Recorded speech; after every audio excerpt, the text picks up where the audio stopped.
तो इस वीडियो में हम डिस्कस करने लगे हैं जर्मन वर्क कल्चर के लिहाज से। फॉर इंस्टेंस जर्मनी में अगर आप काम करते हो तो यहाँ पे वेकेशंस कितनी होती है, कितना हेक्टिक होता है एक इंसान के लिए जर्मन कंपनीज में काम करना, काम कितना मुश्किल होता है। जर्मनी में हमने सुना है वर्क लाइफ बैलेंस बहुत अच्छा है, तो हम उसको भी एक्सप्लोर करेंगे। और विदाउट जर्मन लैंग्वेज अगर आप जर्मन कंपनीज में काम कर रहे हो, कितना आपके लिए मुश्किल होगा यहाँ पे सर्वाइव करना, या फिर सर्वाइवल आसान है। तो इन सब टॉपिक को डिस्कस करने के लिए आज मैं अपने गेस्ट को बुलाऊंगा जो कि जर्मनी में पिछले 2 साल से काम कर रही हैं, और वो आपको सब बताएंगी ऑल अबाउट जर्मन कल्चर के क्या क्या चीजें आप वहाँ पे कर सकते हो और क्या क्या चीजें उन्होंने एक्सपीरियंस की। तो without wasting any time let's start the video.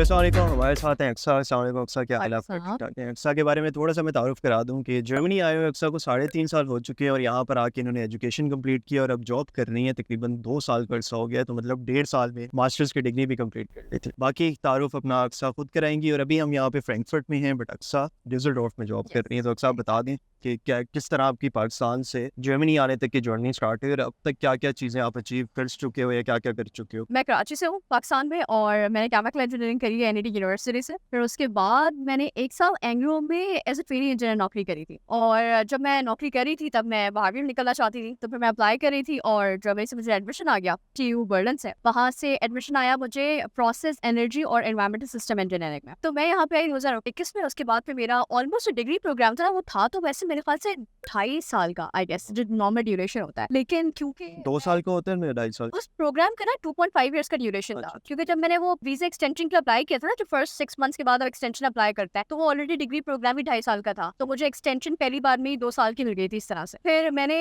1.5 years में अपना मास्टर इस तरह से कंप्लीट किया था क्योंकि मैं इंटर्नशिप कर रही थी और थीसिस कर रही थी, तो मैं पैसे कमा रही, तो मुझे पता था कि मुझे जल्दी वाइंड अप करनी है चीजें। तो 1.5 साल में कंप्लीट करने के बाद फिर मैंने उसी कंपनी को फुल टाइम ज्वाइन किया जिस कंपनी के साथ मैंने इंटर्नशिप और मास्टर्स थीसिस देखा था, और अब मैं डिसल्डोर्फ में। ठीक है, तो आपने ज्यादा कोर्सेज उठा लिए थे? Yes, exactly. बेनिफिट ये हो गया था क्योंकि कोविड था उस टाइम पे, तो फिर मेरी रिमोट बेस्ड नौकरी थी, लाइक इंटर्नशिप भी और थीसिस भी। तो मैं बर्लिन रह करना कोर्सेज भी ले रही थी और अपनी इंटर्नशिप भी कर रही थी। तो that was it. Okay, perfect. तो इंटर्नशिप आपने कहाँ पे की थी? मैंने इंटर्नशिप की थी हैंकल में। हैंकल एक केमिकल कंपनी है और डिसल्डोर्फ उसका हेडक्वार्टर है, तो मैंने वहीं पे इंटर्नशिप की। पहले तो क्योंकि हम सब जो भी यहाँ पे स्टूडेंट्स आते हैं, मेजर फोकस ये होता है कि डिग्री कंप्लीट करने के बाद अच्छी जॉब हो हमारी। हम एक और पॉडकास्ट करेंगे जिसमें हम सारा सिनेरियो डिस्कस करेंगे कि जॉब फाइंडिंग के क्या पाथवेज होंगे। तो इस पॉडकास्ट में हम उस डिटेल में नहीं जाएंगे, लेकिन मैं वैसे पूछना चाहूंगा कि जब ये चीज़ अचीव हो गई, आपने डिग्री कंप्लीट की, डिग्री के बाद आपकी जॉब फाइनलाइज होगी, तो क्या फीलिंग थी? लाइक पहली दफ़ा जर्मन कंपनी के अंदर जॉब लगना, क्या आपको फील हो रहा था कि कुछ अचीव हो गया है जिस मकसद से आई थी, या किस टाइप की फीलिंग्स थी तब? आई थिंक बड़ी मिक्स फीलिंग्स होती है, राइट?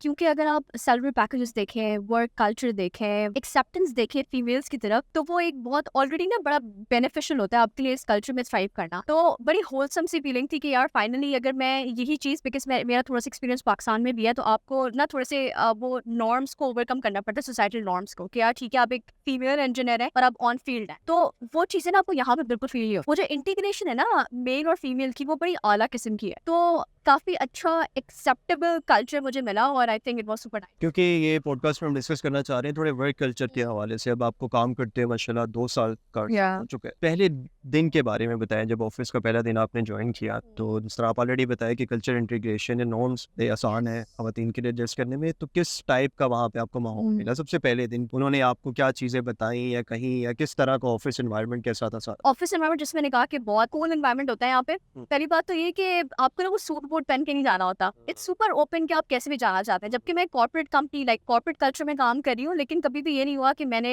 अपने जीन्स पहन के नहीं आनी है, अपने स्पेसिफिक अटायर ही पहन कर आना है। तो पहली बात तो ये कि कल्चर बड़ा सिंपल, बड़ा डिसेंट कल्चर, बड़ा रिलैक्स कल्चर होता है। इनको नहीं फर्क पड़ता कि आप किस किस्म के कपड़े पहन के दफ्तर आ रहे हैं, आपने काम करना होता है। अच्छा, पहले दिन ये था कि वो आपको मुझे दफ्तर के दरवाजे पे लेने आए थे। उसके बाद उन्होंने मुझे ऑनबोर्डिंग कराई है, बैच शर्ट बनवाया जो कंपनी का होता है, और उसके बाद एक कंपनी का टूर था। टूर के बाद फिर प्रॉपर ऑनबोर्डिंग स्लाइड्स होती हैं जिसमें वो कंपनी के बारे में आपको बताते हैं कि इंक्लूडिंग कि आपका जॉब रोल क्या होगा, उनकी आपसे एक्सपेक्टेशंस क्या है। तो वो स्लाइटली इन सब चीजों को डीब्रीफ करते हैं। और एक्सपेक्टेशन सेशंस होता है यहाँ पे कि आपके मैनेजर से क्या एक्सपेक्टेशन है और आपके मैनेजर की आपसे क्या एक्सपेक्टेशन होगी फॉर द फर्स्ट 6 मंथ्स। तो ये फर्स्ट 6 मंथ्स आप प्रोबेशन में होता है, तो ये सब कुछ होता है पहले दिन। फिर लंच, कॉफी, ये सब कुछ फ्री होता है, तो वो वहाँ पे आपको लेके जाते हैं टीम पहले दिन आपको जरूर ज्वाइन करती है। जब भी कोई नया बंदा ज्वाइन करता है ना, तो पूरी टीम लंच पे लाजमी आती है आपके साथ। तो वो छोटी छोटी सी बातें होती है जो आपको रियलाइज कराती हैं कि हाउ इम्पोर्टेंट यू आर। बेशक मैंने एक जूनियर रोल पे ज्वाइन किया था, but still it was so nice. आपने 6 मंथ्स की बात की प्रोबेशन पीरियड की, इसकी क्या सिग्निफिकेंस होती है? क्योंकि मैंने अक्सर सुना है कि प्रोबेशन पीरियड में काफ़ी थोड़ी स्ट्रिक्टनेस भी होती है और जो जिसने ज्वाइन किया होता है वो भी छुट्टियां लेने से अवॉइड कर रहे होते हैं, एक्स्ट्रा केयर करते हैं। या तो क्या इसकी सिग्निफिकेंस क्या है probation period? I think company to company depend करता है। अगर मैं अपनी कंपनी की बात करूं तो वहाँ पे ना बहुत इजी कल्चर था। जो मुझे कॉन्ट्रैक्ट मिला था ना, तो कॉन्ट्रैक्ट मेरा था unlimited he, but still 6 months इसलिए होते हैं कि 6 मंथ्स में कोई भी ऑब्लाइज नहीं है, ना कंपनी ऑब्लाइज है आपको बताने के लिए या नोटिस देने के लिए, ना आप ऑब्लाइज है बताने के लिए जी मुझे 1 महीने का नोटिस चाहिए फिर मैं स्विच छोड़ सकता हूँ। तो आप कभी भी छोड़ सकते हैं। लेकिन ये ना एक टेस्टिंग पीरियड होता है, just to get to know the people. Networking करें बहुत ज्यादा, ट्राई टू अंडरस्टैंड और try to find your ways कि यार मुझे इसी कल्चर में रहना है या मुझे कहीं और नहीं करना है। तो वो परफेक्ट टाइम होता है ये सारी चीजें अनलॉक करने के लिए। और अगेन लोग कहते हैं कि वेकेशन नहीं लेनी चाहिए, मैं कहती हूँ अगर आपके पास कोई जरूरी काम है तो क्यों नहीं, आपको रिलैक्सेशन लाजमी है। और यहाँ पे सुपर ओपन कल्चर है, वो कहते हैं कि जी छुट्टियां ले लें आप, तो ऐसे कोई प्रॉब्लम नहीं होता। मर्जी है, अगर आप वो शख्स है जिसको 6 मंथ्स डेडिकेटेडली काम करना है करें, लेकिन टू बी ऑनेस्ट आपके होने या ना होने से फर्क पड़ता नहीं है। फर्क तो पड़ता है, तभी तो आपको हायर किया था, लेकिन छोटे टाइम के छोटे टाइम के लिए अगर मैं 3 से 4 दिन के लिए जा रही हूँ, सो इट्स नॉट कि कंपनी का काम रुक जाएगा मेरी वजह से। छुट्टियों की बात की, नॉर्मली आप अगर देखें ईयरली बेसिस पे कितनी छुट्टियां आपको अलाउ होती हैं ऑफिशियली? आप कितनी छुट्टियां कर सकते हो? ऑफिशियली 30 डेज होता है, लेकिन एक मजे की बात है, मुझे नहीं पता कि हर कंपनी में होती है नहीं, कि 30 डेज का रिमोट वर्किंग पीरियड भी होता है। आप दुनिया में कहीं पे भी 30 डेज के लिए काम कर सकते हैं। हाइब्रिड मोड पे क्लॉक इन क्लॉक आउट करते हैं और आप जा सकते हैं। ये होता है 30 डेज को ऑफ होता है। उसके बाद काफी सारे ब्रिज हॉलीडेज होते हैं जो आती हैं यहाँ पे जर्मनी में। प्लस सिक लीव बड़ी जबरदस्त है, आप 2 दिन आराम से छुट्टी कर सकते हैं बगैर कोई नोटिस दिए अगर आपकी तबीयत ठीक नहीं है। एक्स्ट्रा मैं बता दूं, पब्लिक हॉलीडेज यहाँ पे बहुत ज्यादा होती हैं, वो रीजन टू रीजन भी वेरी करता है। कई दफा स्पेसिफिक प्रोविंसेस की कुछ स्पेसिफिक हॉलीडेज होती हैं, वो भी आपको मिलती हैं। इन कंबाइन अगर आप बात करें तो 30 तो विदाउट एनी रीजन ले सकते हैं ना, वो आपका हक। इसके अलावा अगर वैसे भी लाइक फॉर इंस्टेंस आपको पब्लिक हॉलीडे आ रही है, ईस्टर आ रहा है, क्रिसमस आ रहा है, या जिस तरह बताया अगर आप बीमार हो जाते हो तो वो वाली उन 30 में काउंट नहीं होगी, वो एक्स्ट्रा से। तो इन जनरल आप हिसाब लगा लें कि 2-2.5 महीने तो आप एग्जैक्टली रिलैक्स्ड है आप। और एक और मजे की चीज होती है वो ये कि for example for one reason और अनदर आप पहले साल में वो छुट्टियां कंज्यूम नहीं कर पाए 30 डेज, तो वो छुट्टियां आपकी ना नेक्स्ट ईयर शिफ्ट हो जाती है, लेकिन वो आपको फिर नेक्स्ट ईयर मार्च के 31 मार्च तक कंज्यूम करनी होती है। बट इट्स ऑल्सो नाइस कि यार अगर आप बिजी थे, आप नहीं कर पाए, या फिर आप चाह रहे हो कि अगले साल आप छुट्टियां ज्यादा ले तो लो। ज्यादा ले लो। कि लोग ट्रैवल करते हैं तो प्रेफर करते हैं कि छुट्टियां यस स्पेशली आई थिंक हम पाकिस्तानियों के लिए हमें चाहिए होता है कि यार वो जोन जहाँ पे आप जना जाके घर जाके आराम से रिलैक्स कर सकें। कंपनी के अंदर जब आपने ज्वाइन किया तो कुछ ऐसी थी कि आपको ट्रेनिंग दी जाती हो, कोई फर्दर ग्रोथ की अपॉर्चुनिटीज यहाँ पे प्रोवाइड की जाए? यस डिपेंड करता है। कंपनी का ना हर टीम को एक बजट होता है जो कि एम्प्लॉय की पर्सनल डेवलपमेंट के लिए एलोकेट किया जाता है। अब उसमें आपकी मर्जी है आप किस डायरेक्शन में इवॉल्व करना चाहते हैं। अब मैंने पिछले साल जो ट्रेनिंग करी थी वो जर्मन कोर्स की करी। वो कोर्सेज काफी एक्सपेंसिव होते हैं, लेकिन वो कंपनी की रिस्पॉन्सिबिलिटी होती है और आप कंपनी के वर्किंग आवर्स के दौरान पढ़ रहे हो। सबसे एडिशनल बेनिफिट ये होता है आपको कोई एक्स्ट्रा टाइम देने की जरूरत नहीं है। तो एक तो ये अपॉर्चुनिटी है जो मुझे लगता है एक्सपर्ट्स के लिए बहुत जरूरी होती है। दूसरी अपॉर्चुनिटी ये होती है कि यार अगर आप किसी प्रोजेक्ट पे काम कर रहे हैं और आपको लगता है कि आप स्किल्स लैक कर रहे हैं, तो आप अपने मैनेजर से बात करते हैं और वो आपको इंटरनल ट्रेनिंग्स या एक्सटर्नल ट्रेनिंग्स दोनों ढूंढ के दे देते हैं कि यार आपके लिए ना ये बेहतर है, let's go for that. Plus conferences additional है आपको जो जाना है। आपने मैनेजर की बात की, और से जब आप जूनियर रोल पे ज्वाइन करते हो तो काफ़ी आप सुपरवाइजर भी होते हैं, आपकी परफॉर्मेंस भी एनालाइज की जा रही होती है। अक्सर जिस तरह वहाँ पे बैक एट होम ये कल्चर है कि जो बंदा आपसे ऊपर हो वो बस उसने जो कह दिया आपने करना है, और सॉर्ट ऑफ एक बॉस और एम्प्लॉय वाली फीलिंग आती है।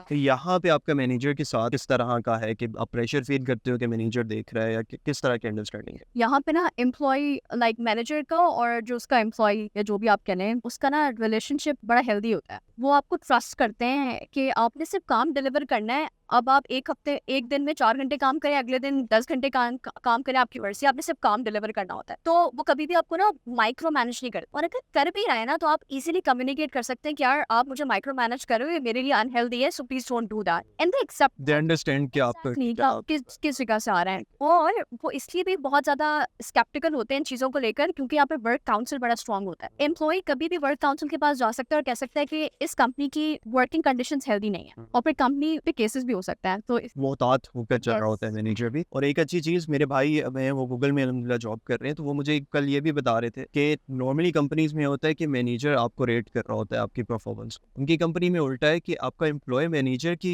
को रेट कर रहा होता है कि ये मेरे साथ किस तरह की कोलैबोरेशन रही है, तो मैनेजर इस हवाले से भी बड़ा ये कहलाते हैं 360 डिग्री रिव्यूज, और 360 डिग्री रिव्यूज में आपके ऊपर वाले भी आपको रेट करते हैं और आपके नीचे वाले भी आपको रेट करते हैं। तो इससे दोनों तरफ, क्योंकि दोनों साइड का पॉइंट ऑफ व्यू लेना थोड़ा जरूरी होता है, तो ये भी एक अच्छी चीज़ है। अच्छा, अपने वर्क लाइफ बैलेंस के हवाले से हम बहुत सुनते हैं जर्मनी में कि बहुत अच्छा है, और अगर आप स्पेशली कंपेयर करो यूएस कनाडा वगैरह से, वहाँ कंसीडर ये किया जाता है कि वर्किंग आवर्स बहुत लॉन्ग हो। तो यहाँ पे जब हम वर्क लाइफ बैलेंस की बात करें, कभी आपको फील हुआ है कि काम अगर कोई रहता है तो बॉस आपको एक्स्ट्रा वर्किंग आवर्स में भी आपको मैसेजेस कर रहे हैं, फोर्स कर रहे हैं कि काम करो? क्योंकि अक्सर जब हम वर्क लाइफ बैलेंस को कंसीडर करेंगे, यही होता है कि जब जॉब आप कर रहे हो तो पाकिस्तान में अक्सर मैंने देखा है कि लोगों को वर्किंग आवर के बाद भी मैसेजेस आ रहे होते हैं कि ये काम रहेगा, इवन हॉलीडेज पे उन्हें कॉल आ रही होती है। तो कभी ऐसा एक्सपीरियंस रहा है आपके साथ? आई थिंक ये बंदे पे भी डिपेंड करता है कि आप कितनी क्लियर बाउंड्री सेट कर रहे हैं। यूजुअली ना जूनियर रोल्स पे इतनी एक्सपेक्टेशन हाई नहीं होती कि आपको रात में मैसेज आ रहा है कि आपने काम करना है। मुझे नहीं पता अगर आप प्रोग्रेस करेंगे अपने करियर में तो कैसा होता है, तो मैं सिर्फ अपने एक्सपीरियंस से बात करूंगी कि मेरे साथ कभी ऐसा नहीं हुआ कि मुझे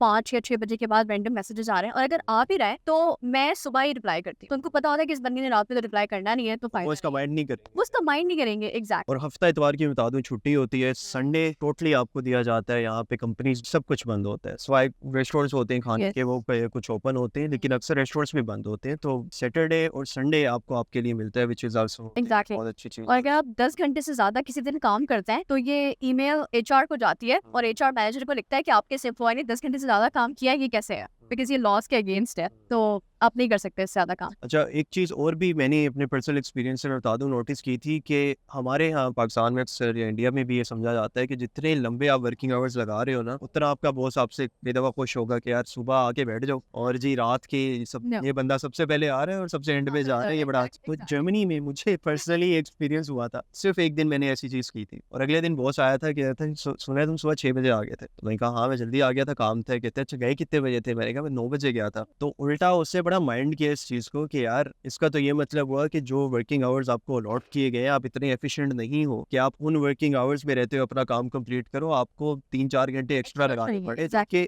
एक सॉर्ट ऑफ इलीगल भी है, दूसरा इनएफिशिएंट भी कंसीडर कर। तो वो ये कह रहा था कि यार जो टाइम दिया है ना उस स्लॉट के अंदर करो, और ऐसा ना हो कि सुबह सुबह आगे बैठ जाओ और रात को आप लेट तक जा रहे हो। तो ये चीज़ भी शायद आपने एक्सपीरियंस। एग्जैक्टली, या तो ये इसकी एक वजह ये होती है कि आप इनएफिशिएंट है, या फिर आपके ऊपर वर्कलोड बहुत ज्यादा है। 2 रीजंस हो सकते हैं। तो फिर वो आपके साथ सेशंस करते हैं ये जानने के लिए कि यार सब कुछ अंडर कंट्रोल है या फिर नहीं। क्या चक्कर है, वर्क लाइफ बैलेंस डिस्ट्रॉय क्यों कर रहे हो तुम? इंग्लिश में किस तरह आपने जॉब लैंड की?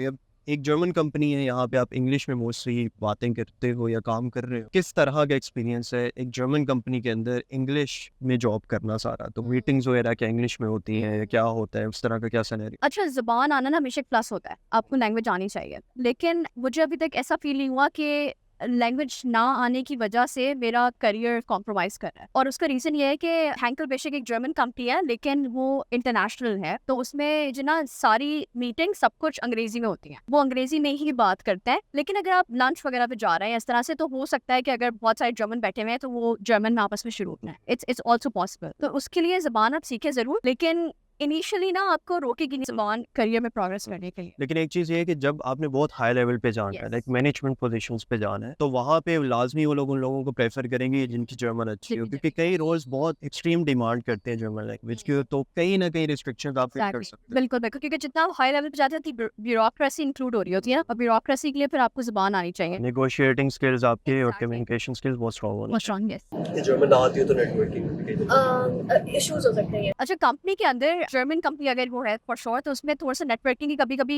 रिस्ट्रिक्शंस आ सकती है कि फॉर एग्जांपल आप किसी को अप्रोच करते हैं और वो उस बंदे को अगर अंग्रेजी आती भी है, तो हर जर्मन ना अंग्रेजी बोलने में इतना कंफर्टेबल नहीं होता है या इतना ओपन नहीं होता है इस कल्चर के। आई थिंक ये नेचुरल है एग्जैक्टली। अब आई थिंक आपको किसी भी मुल्क में ये चीज नजर आएगी, राइट? तो वहाँ पे थोड़े से कंस्ट्रेंट्स आते हैं, लेकिन अदर देन दैट अगर कंपनी का कल्चर इटसेल्फ इंटरनेशनल है तो people are obliged to speak in English whenever they are required. Yes, other than that I think it's super super okay. और जैसे मुनीब ने बात कही थी कि अगर आप जब तक आप जूनियर रोल्स में हैं तब तक तो आपका अंग्रेजी में बहुत अच्छे तरीके से काम चल सकता है, लेकिन जब आप किसी हाई मैनेजर लेवल की अप्लाई करते हैं तो फिर थोड़ी सी लैंग्वेज डिमांड इंक्रीज हो जाती है, बिकॉज आपको फिर इंटरनल और एक्सटर्नल स्टेक होल्डर से बात करनी होती है। जब जर्मन्स के बारे में हम जिस तरह सुनते हैं कि बड़े रिजर्व किस्म के लोग, तो क्या आपने फील किया आपका वर्क एनवायरनमेंट बड़े रिजर्व किस्म के लोग आपको मिले? अच्छा, इसमें ना 2 चीजें हैं। जर्मन्स ना उनकी सर्टेन बाउंड्रीज होती हैं, वो कॉलीग्स के तौर पे बहुत बेहतरीन, बहुत अच्छे होंगे। आपको कभी भी फील नहीं होगा कि यार आप ना लेफ्ट आउट फील कर रहे हो, लेकिन ना वो अपनी दफ्तर के बाद ना वो अपनी फैमिली और अपने क्लोज सर्कल्स में जाएंगे। ऐसा नहीं है कि आप दफ्तर के बाद उनसे बहुत अच्छी फ्रेंडशिप्स बना सकते हैं। तो ये बाउंड्रीज बड़ी हमेशा मौजूद होती है